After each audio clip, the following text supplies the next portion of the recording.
The name coronavirus comes from a series of viruses that are found in bats.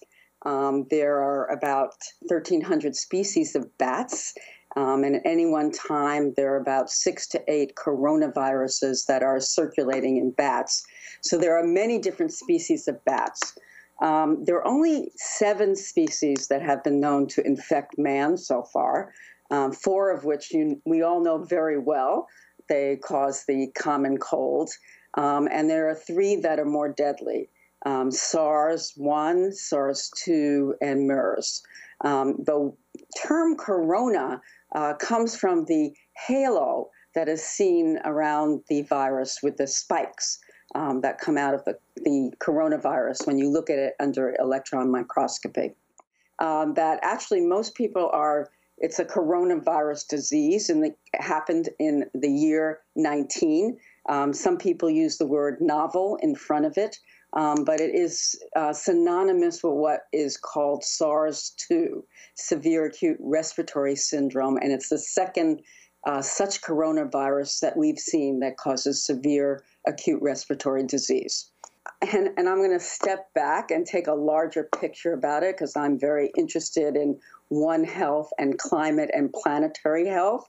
And I know we're all obsessed about this virus.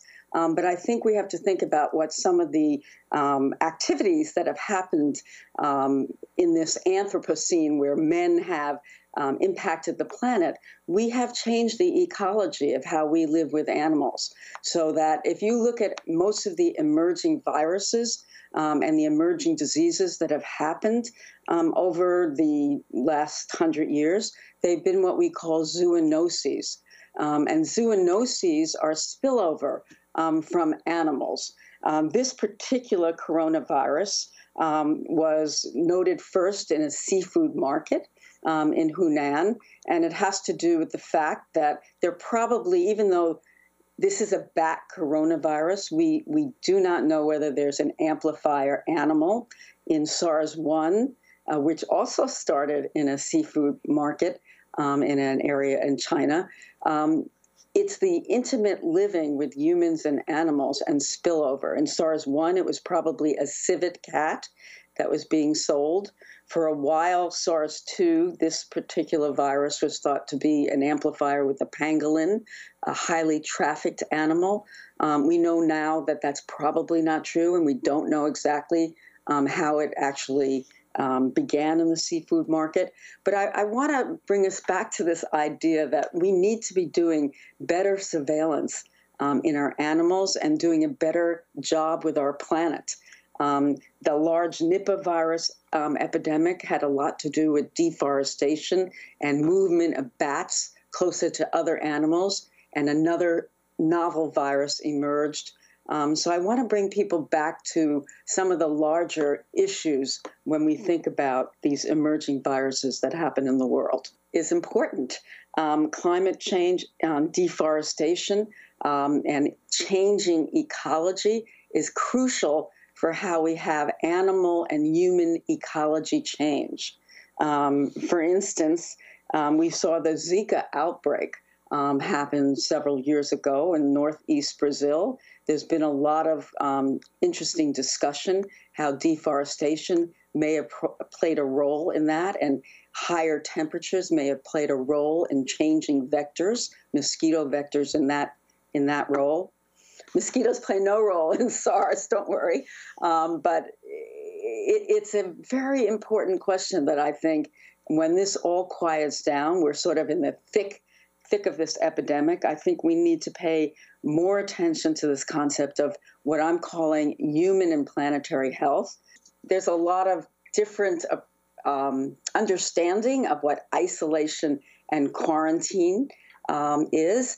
The word quarantine actually is an Italian word that comes from the word quaranta, or 40 days, and those were the amount of days that a ship actually had to stay in port before being released into Venice when the Black Plague was occurring. So it actually comes from that word during the Black Death. When we think about quarantine and the difference between quarantine and isolation.